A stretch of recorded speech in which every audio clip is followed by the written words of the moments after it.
The green card, America's VIP pass. It lets you live, work, and build a life here.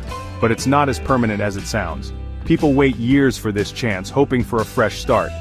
But if you break the rules, it can be taken away, just like that. For millions, this little card is the foundation of their American story.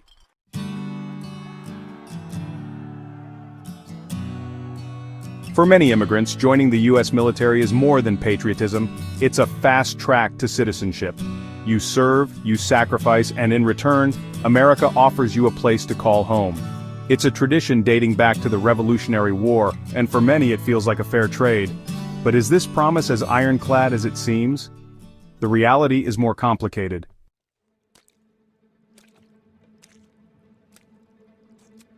Here's where the story takes a turn. You would think that serving in the U.S. military puts you in a special, protected class. If you've worn the uniform, you've earned your spot.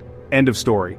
But that's not always how it works. The very same rules that can get a regular green card holder's status revoked can, in many cases, still apply to someone who is serving or has served in the military.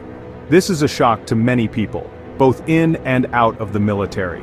The idea that someone could serve in combat in Iraq or Afghanistan and then come home only to face deportation seems unbelievable. The core of the issue is this: a green card is a civil immigration benefit while military service is, well, military service. In the eyes of the law, they are two separate things. Committing certain crimes, for example, can automatically make you deportable, regardless of your military record. Things like fraud on your original green card application can come back to haunt you years later, even after you've completed a tour of duty. The law doesn't always have a special clause that says, unless you're a veteran. It can be cold and brutally technical. This creates a confusing and often heartbreaking situation. Imagine a soldier who gets into a bar fight after returning from a stressful deployment.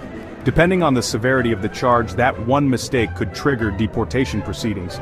Or consider someone who, years ago, made a mistake on their immigration forms, and it only comes to light after they've served honorably for years. Suddenly, their service, their sacrifice, and their dedication are on one side of the scale, and a legal infraction is on the other. And sometimes, the law says the infraction weighs more. So the big question we're going to explore is, are U.S. military members exempt from green card revocation and deportation? Is there a shield that protects them? The simple answer is no, they are not completely exempt. However, the full story is more nuanced. There are special considerations, waivers, and legal arguments that can be made. Military service make a huge difference in an immigration case, but it's not an automatic get-out-of-jail-free